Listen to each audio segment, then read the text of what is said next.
I want to talk about the fundamental of responsibility, and I want to introduce this topic by telling you a story from my Air Force flying career. I have to preface the story with this point. I was not an Air Force fighter pilot for this reason right here. My eyes were bad. I had to wear glasses. So I flew in the back seat of fighters, the F-4 Phantom mostly. If you saw the movie Top Gun, remember Tom Cruise was Maverick? His backseater's call sign was Goose.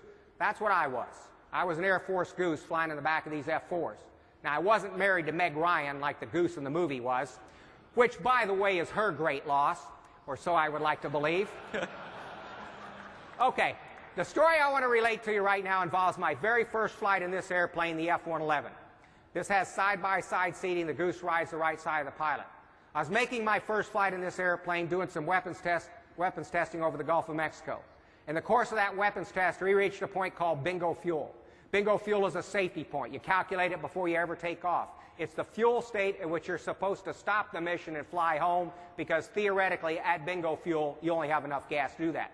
Safely cruise back to your base, attempt to land, not be able to land because the weather's bad, feels close for some reason, and have to divert to another base maybe 100 miles away or so. So bingo fuel was a safety point. I knew that.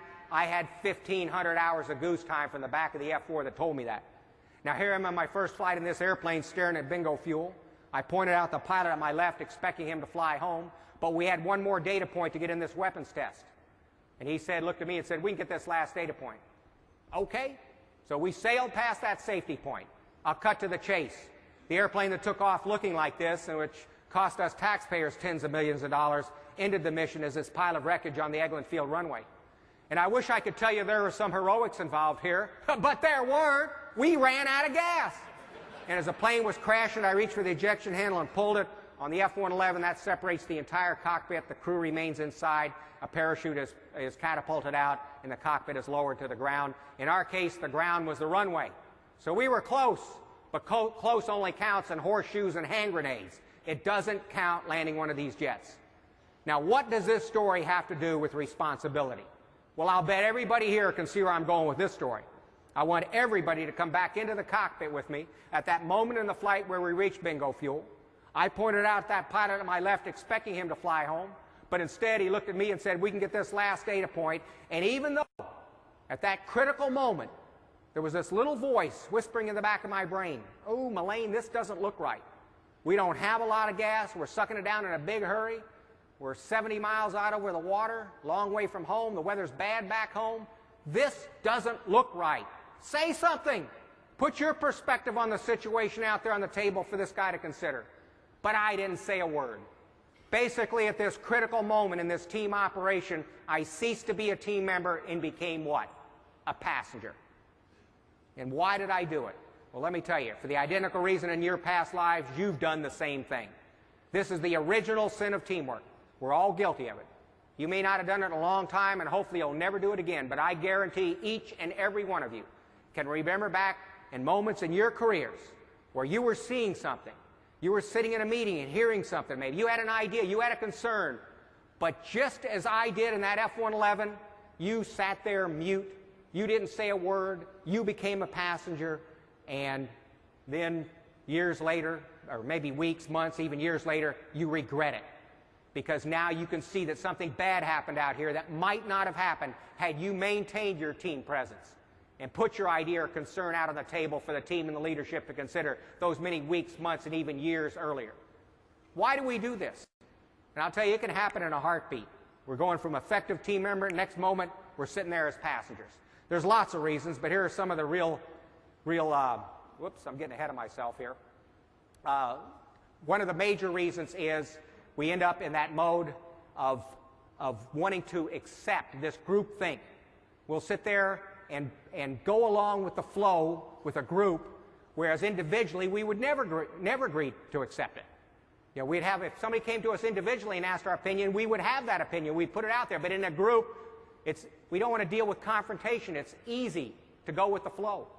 You know, that group think. That'll turn us into a passenger. We assume others are going to take action. We don't need to.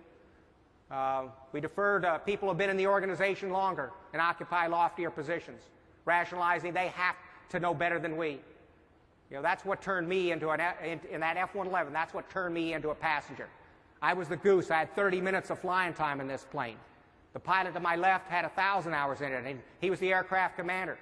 So I rationalized at that bingo fuel point that, hey, he's got to know what he's doing. He's got so much time in the plane. He is the aircraft commander. Surely he sees the situation more clearly than I. And so I deferred to him, position and longevity.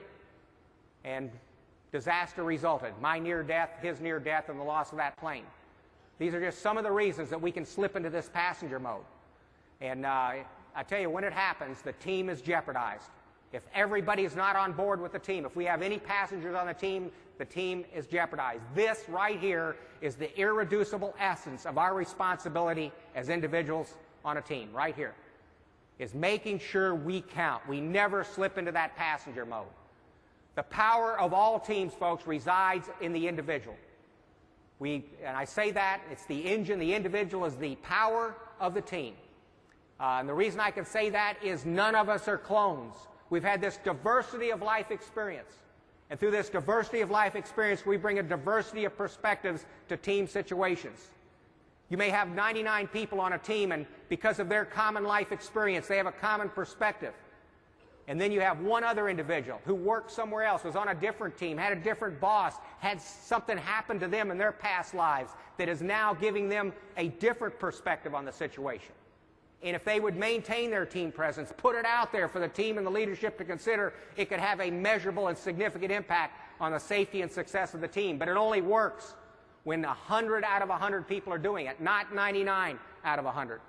Maintaining that team presence. And I would encourage everybody, when you talk about individual responsibility, to tattoo this quote on your brain. This is a quote by former U.S. President Andrew Jackson. One person with courage forms a majority. And that's very true. Another way people dismiss themselves into the passenger mode is assuming they don't count. The team's too big. You know, nobody's going to hear them. And they dismiss themselves into that passenger mode. Everybody counts, folks, because none of us are clones. And we all bring this diversity of life experience to the team that gives us this diversity of perspectives. So let's remember that. You count. I don't care if you've been on the job day one or if you're getting ready to retire after 30 years. You count because you are not replicated anywhere else on that team. And I would encourage leaders to make sure they lead with this philosophy, empowerment, to make sure in word and deed you're telling your teams, hey, I value you as an individual. I recognize your uniqueness, that you're not duplicated. If I'm going to lead this team and be in the safest and the most successful it can be, I have to climb into your brains and take a look around. I want to hear from you. That is a critical aspect of leadership, and that's empowerment, making sure nobody is allowed to slip into that passenger mode, that everybody counts.